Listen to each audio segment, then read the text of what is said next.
Well, I've come full circle when it comes to the Atelier franchise. The first Atelier game I tried to play was Totori on the Vita.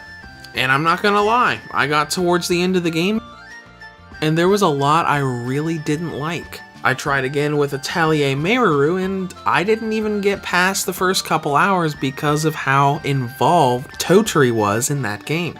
I almost didn't bother picking the franchise back up, but I did, and now it's one of my favorite niche RPGs. And of course, after I reviewed Atelier Rorona, I knew it was only inevitable that some people were going to ask me to tackle the other two Arlen games. So here we are, full circle. This is my review of Atelier Totori DX for the Nintendo Switch. This game is centered around a young girl named Totori. Her mother became an adventurer, ventured off into the world, and never came back. Despite everyone's assumptions about her mother's untimely death, Totori vows to become an adventurer herself, using alchemy to help her, so she can journey out into the world and find her mom. Now the base storyline here is very touching. The idea of someone becoming an alchemist not to help the town, not to keep a workshop, but to go and find a missing loved one. Not only is it pretty unique for the series, but it's really emotional and really plays on the fact that Atelier has always been about smaller, slice-of-life, personal situations rather than a world-ending crisis. And the interesting thing is that it is a big, crucial, life-shattering thing for the main character, even though it's still on a personal level and not on a global level. But that doesn't keep this game's story from having problems.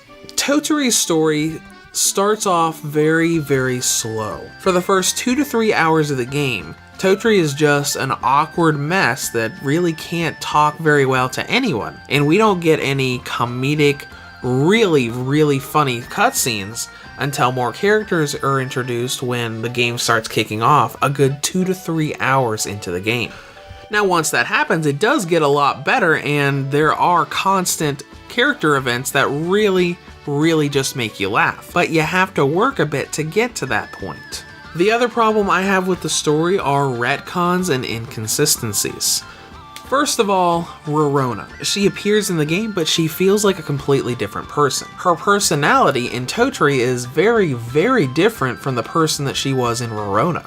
And a lot of events in the first game are told differently in the second game. When characters tell you about events from the first game, they tell it completely different, in a way that didn't happen in the first game. While these changes aren't super crucial to the plot of Atelier Totori, they're still told in a way that they did not happen. Now in terms of gameplay, Atelier Totori is like all of the other games of the series. Turn-based RPG with a lot of gathering elements and a lot of time management elements. Progression hasn't changed all that much. You've got your hub town where you can combine items into alchemy, buy from shops, and do character events. And you've got your dungeons where you can fight monsters and use gathering points to gather materials. The thing that's different here is how time management works. You have a lot more time in Totori than you did in Rorona, but a lot of things that didn't pass time in Rorona do pass time in Totori, like gathering from gather points and taking part in battles. And that longer length ties into how the time management tasks work. Instead of having little tasks over 3 or 4 months apiece, you have one giant task over the course of the entire game. You have an adventurer's license and you have to do small challenges to add points to it so you can rank up. If you don't reach a certain rank by the time the halfway point of the game comes, you get a game over and the bad ending. And all of these time management elements are extremely strict.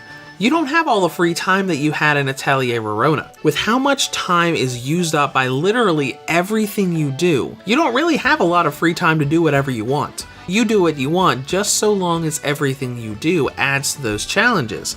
Otherwise, you will very quickly dig yourself a hole that you cannot get out of outside of reloading a previous save file or riding through that bad ending and restarting the game. And that's one thing I don't like. It is interesting and challenging to have these time restrictions, but I feel it's much too strict. It's too easy to lock yourself out of even the second half of the game just because you want to do a little bit of free roaming for yourself. And the other thing I don't like about gameplay is the whole quality of life issue. There are a lot of things in more recent games that this game just doesn't do. An example would be equipment synthesis. When you want to go and synthesize a new piece of armor, the game doesn't tell you what materials you need to make it. It just tells you if you have the materials or not. It'll either say, pick these materials, or will say, hey, you don't have the materials required. You don't know what materials you need to go and make, so you're just kind of making metal ingots and cloth pieces at random, hoping you're making the right thing. And now let's talk content and length. Assuming you don't fail at that halfway point, Totori should last you at least 30 hours before you get to the end of the game and unlock New Game Plus. Much more than we got in Rorona. Now let's talk presentation. Just like with Atelier Rorona, everything looks nice, smooth, crisp, and clear. In fact, Totori DX looks a little better than Rorona DX because when you got it in handheld mode, there are far fewer jagged edges. I'd even argue that it doesn't look any different from docked mode to handheld mode. And performance is great as well. When you're in the game, running around dungeons, going through battles, and synthesizing, no frame drops, no freezing, no stuttering, it's optimized extremely well. And that goes into battery life as well.